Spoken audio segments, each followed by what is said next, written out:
Et sachez que vous pouvez retrouver d'autres reportages positifs dans la chronique hebdomadaire Inspirez-nous. Le samedi midi dans le 12-45, on arrête les imprimantes. Et oui, le 6 novembre, c'est aussi la journée mondiale sans papier. Une initiative pour encourager chacun à réduire sa consommation de papier au quotidien et adopter des alternatives plus durables. Chaque année, des millions de tonnes de papier sont encore utilisées dans les bureaux, les administrations et les foyers. Sa consommation est-elle en baisse? Le numérique est-il vraiment plus écologique? On fait le point ce soir avec vous, Vicky Bogart. Où en est-on dans la consommation de papier en France, Vicky?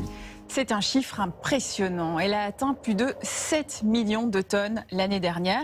Et pourtant, elle est en baisse de 15%.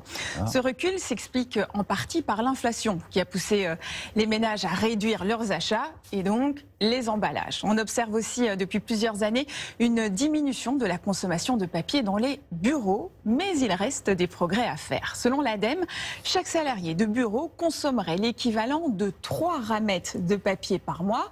Or, le quart de ces documents est jeté très rapidement après l'impression. Quant au taux de recyclage des papiers et des cartons des ménages, il atteint 63%. On peut donc aussi s'améliorer sur ce point. Alors, le numérique est-il vraiment plus écologique que le papier? Ce n'est pas si simple. Produire 1 tonne de papier, c'est effectivement énergivore. Cela nécessite jusqu'à 24 000 litres d'eau, sans oublier les impacts liés à la déforestation.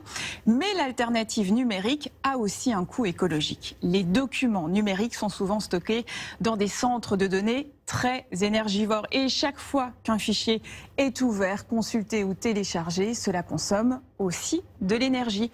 En résumé, pour des documents à usage unique, le numérique reste plus économe en ressources, mais pour un usage répété à long terme, le papier peut s'avérer plus écologique, surtout s'il est recyclé.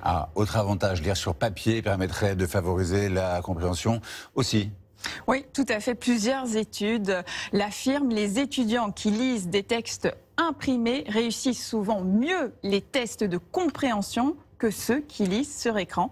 Et c'est particulièrement vrai pour les lectures longues ou complexes, car le papier offre une expérience tactile et visuelle qui aide à la concentration et à mieux assimiler les informations. Il permet d'établir une meilleure carte mentale du texte. A l'inverse, sur un écran, la lumière bleue peut entraîner une fatigue visuelle qui réduit la concentration. Mieux vaut réviser ses cours sur un cahier que sur un téléphone. Donc. Voilà qui est dit, n'est-ce pas, les ados. Allez, merci beaucoup.